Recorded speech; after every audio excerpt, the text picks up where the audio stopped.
Apple's had a vision of releasing an AR computing device for years now, and over a week ago, they finally released the first step of their vision in the form of a mixed reality headset, Vision Pro. At first glance, Vision Pro looks like a device that was created to compete with the likes of Facebook/Meta. After all, both companies have created standalone headsets that can be used as wearable computers and to communicate with others. But despite the similarities, the Vision Pro has so many more things going for it that place it in a completely different category compared to what Facebook has to offer. For those who don't know, Meta was originally Facebook. At the time, Facebook had acquired Oculus, a company that helped develop the modern VR headset as we know it.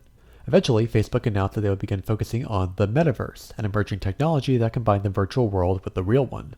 According to Facebook, their rebranding as Meta was a major step toward this, as they wanted to eventually be known as a metaverse company, not a social media company. Definitely not anything to do with the whistleblower situation from a few years ago.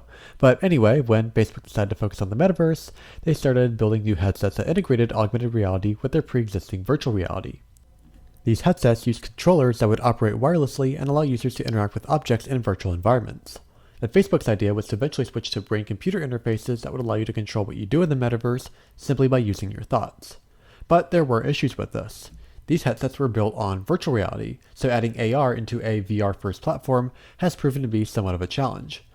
Also, not only are controllers that intercept your brain signals a bit creepy on their own, it gets worse when you consider that they're being developed by a company known for invasive privacy practices and extremely targeted advertising. Anyway, this is where Apple's Vision Pro comes into play. Vision Pro was created with essentially the opposite mindset. Rather than focus on VR specifically, Apple's focused their efforts on AR. While many apps can be developed as virtual experiences, most methods of interaction involve windows that appear in the real world. For example, whenever you play a game or watch a movie, the media appears as a floating window in your space, almost like an invisible monitor. And because Vision Pro was built from the ground up, this means that VR and AR can be seamlessly integrated from the get-go. This is how Apple could create its immersion mode, a way for the virtual world to appear as it's blending with the real world. While Meta technically has a feature for AR pass-through, it is nowhere near on the same level as the combination of VR and AR that Apple offers on their own headset. But what about the controllers? Well, that's the point of the Vision Pro. It has none. Instead, it relies on a large amount of sensors and cameras that can detect your hands and your eyes, as well as microphones that pick up your voice. Using your eyes and finger gestures, you can select buttons, grow and shrink windows, and even type in text boxes, all without using physical controllers. While I haven't personally been able to try the headset as of yet, many early reviews discuss how fluid and effortless the experience feels, especially for a first-generation product. You can't reach out and touch the environment like you can in Meta's environments, but that doesn't necessarily seem to be the point. When Apple announced the Vision Pro, they positioned it as the, quote, next generation of computing. Like how iPhone started the era of mobile computing, the Vision Pro is expected to usher in the era of, quote, spatial computing. The announcement also prompted a statement from Mark Zuckerberg himself, which clarified his vision of the metaverse. He quoted, "Our device is also about being active and doing things." Every demo that Apple showed was a person sitting on a couch by themselves. I mean, that could be the vision of the future of computing, but, it's not the one that I want. Basically, Zuckerberg explained that his vision for the metaverse is as a social device. It intends to get people more social and get more active. This is what the Quest Pro, a headset developed by Facebook that's meant to give people a glimpse of what to expect from the metaverse in the future, is designed for. On the other hand, Apple's vision isn't really that different from any of the other devices they've made in the past. At its core, the Vision Pro is a wearable computer. It has all the functionality of a MacBook with significantly more productivity. It runs on the same chipset, and it can even run iPhone and iPad apps. It has social features, but they're the same social features you'd find in any of Apple's other products, iMessage, FaceTime, and things like that. You can connect an external keyboard and use it like a computer. You can even pull down your MacBook's display into the headset itself. Vision Pro is not a social device. It's not a fitness device. It's not a replacement for the real world.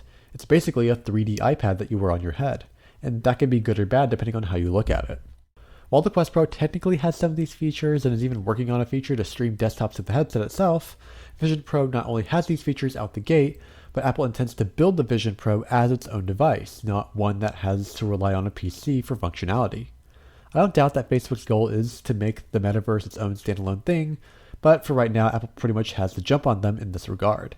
This is how the M1 MacBooks developed so much quicker than Microsoft Surface Pro X. Because of this, I do believe that it will experience much faster growth than Facebook's offerings. But overall, I don't really think it's fair to put Vision Pro in the same category as what everyone else is creating.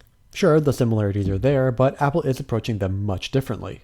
While other companies are still trying to find a use case for their headsets, Apple already seems to have a clear plan of exactly what they want for the Vision Pro and where they'll be taking it in the future. It still feels like Facebook is trying to find their footing, even though they've already poured billions upon billions of dollars into the metaverse, and it still looks as cartoony as it ever did, whereas Vision OS looks like something from the next decade. This is why I'm not too upset by the $3,500 starting price. Sure, it's prohibitively expensive for most people, but it's a much more premium offering than the competition, and Apple has a unique vision that places it in its own category. I think it's going to be interesting to see how Apple builds on this formula going forward. So the question I have for y'all this week is this. Which idea of mixed reality do you think is the future? Meta's vision of social interaction or Apple's vision of spatial computing? Leave a comment, let me know your thoughts. But anyway, just want to share that with you guys. Thanks for joining me, and I'll see you all around. Adios.